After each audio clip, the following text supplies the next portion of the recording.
Kamusta mga kaProud? Today's video episode ay pag-uusapan natin ang ilan lamang sa mga napakahalagang kontribusyon ng mga Pilipino hindi lamang sa Pilipinas kundi sa buong mundo. Kilalang kilala tayong mga Pilipino sa ating pagiging hospitable, kaya naman pagdating sa pandaigdigang krisis tungkol sa refugee, hindi tayo nagdadalawang isip na magpatuloy at tanggapin ang mga nangangailangan para patuloyin sa Pilipinas. And to newly elected President Manuel Quezon, it was not a question of whether his country would help, but why other nations did not.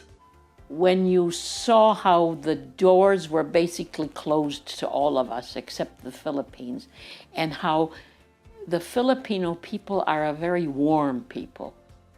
They're a very friendly people. Manuel Quezon died before his country was liberated, but the link to Jewish freedom was not forgotten. In 1947, the Philippines was the only country in Asia to vote for the partition of Palestine, leading to the creation of the State of Israel. Simula lamang iyan sa marami pang pagtanggap ng Pilipinas sa mga refugee ng ibang bansa. The IRO launched an appeal, and the countries were busy with their own reconstruction. None of them replied to the call of IRO.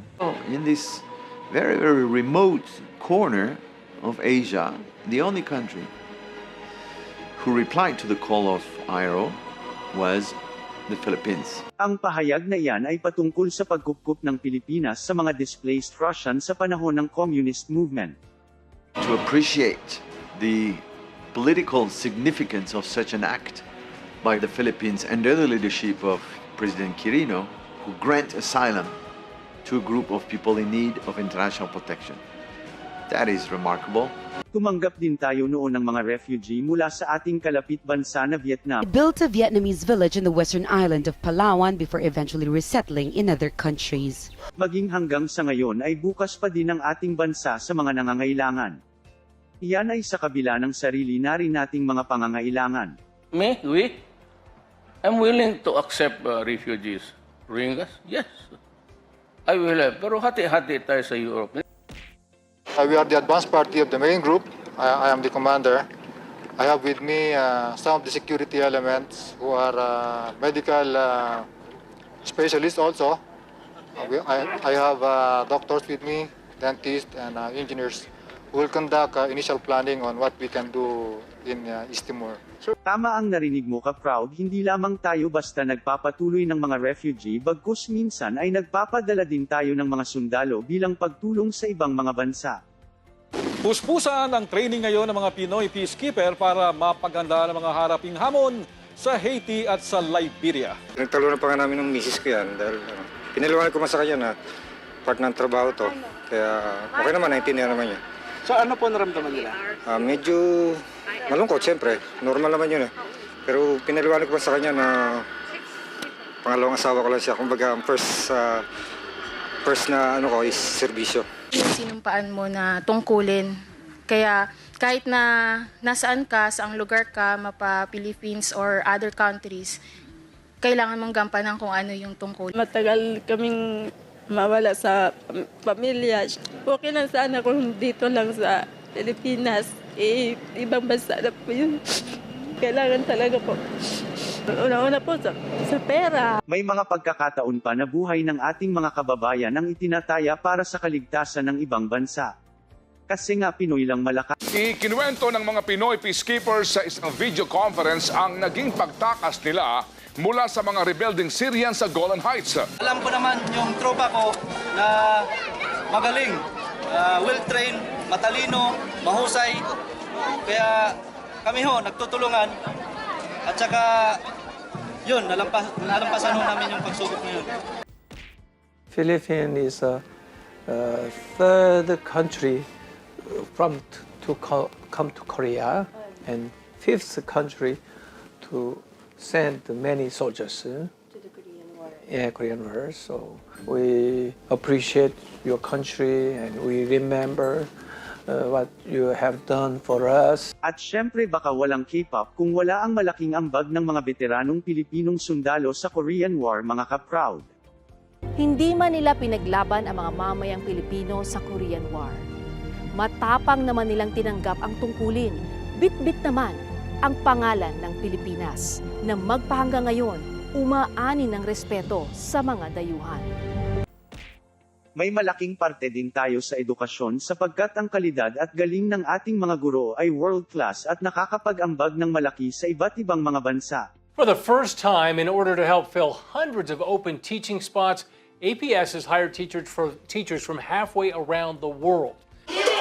And their new teacher from the Philippines. I really choose New Mexico because I find it interesting to learn the cultures. Riza Rosalia was one of 33 Filipino teachers hired on by Albuquerque Public Schools this year. Do you know me? Okay, I'm Mrs. Godinez. You hold me tight.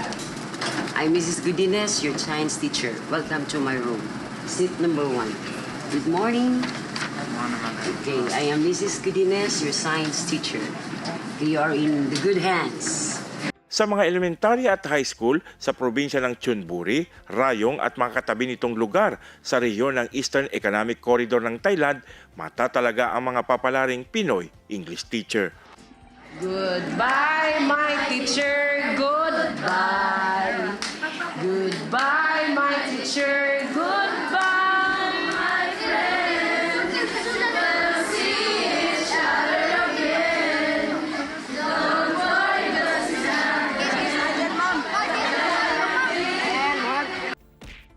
At sino nga ba ang makakalimot sa napakalaking ambag ng mga Pilipino nurses sa buong mundo? Ang kanilang sakripisyo at hirap para lamang sa kaligtasan ng buong mundo. Francis Fernando is reading out the names of his fallen colleagues. At least 25 NHS and healthcare workers, around 1 in 5 of those who've died of COVID-19 have been Filipino. You would dedicate your entire life to helping others. Celia's son has said she wasn't supplied appropriate PPE and became infected after treating a COVID-19 patient. Risked his life in service of helping, caring, and saving lives to people that he doesn't know and putting his own life in danger. My brother and I are planning to take her ashes to the Philippines to give her a proper service and to give her a proper memorial. Just want people to remember that she's not just a regular nurse, but she went above and beyond. It's only me that he has in the end, and I have, I can't hug him, I can't kiss his head, I can't touch his hand, because I got gloves. I was still holding his hand, and he just flatlined.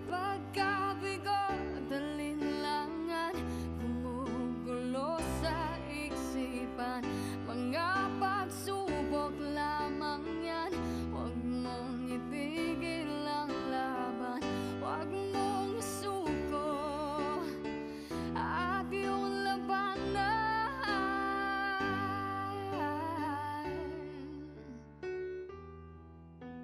Alam,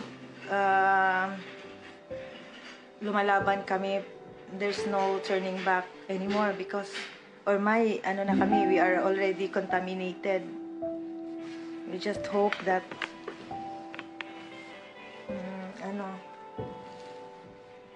God will continue to protect us. Ganun lang. Kasi itong reparto na to ay na siya, yung puno na siya ng mga pasyenteng ayun, na major parte pala, half of them are really positive. And naawa ko sa mga kasama ko kasi nandito sila, may mga pamilya sila kagaya ko. Pero we have no other choice but yung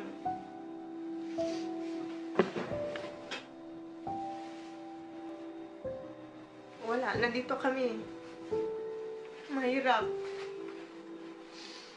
Bahala na lang ang Panginoon sa amin. Lahat kami, nag-ipon-ipon kami ng lakas kasi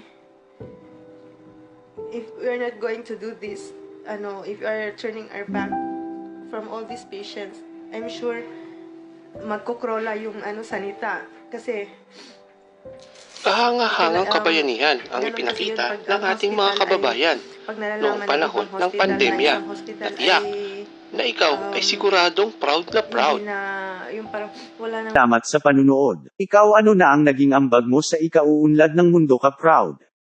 E-comment mo na. Salamat sa pagpindot ng subscribe button para updated ka sa susunod nating video kaProud.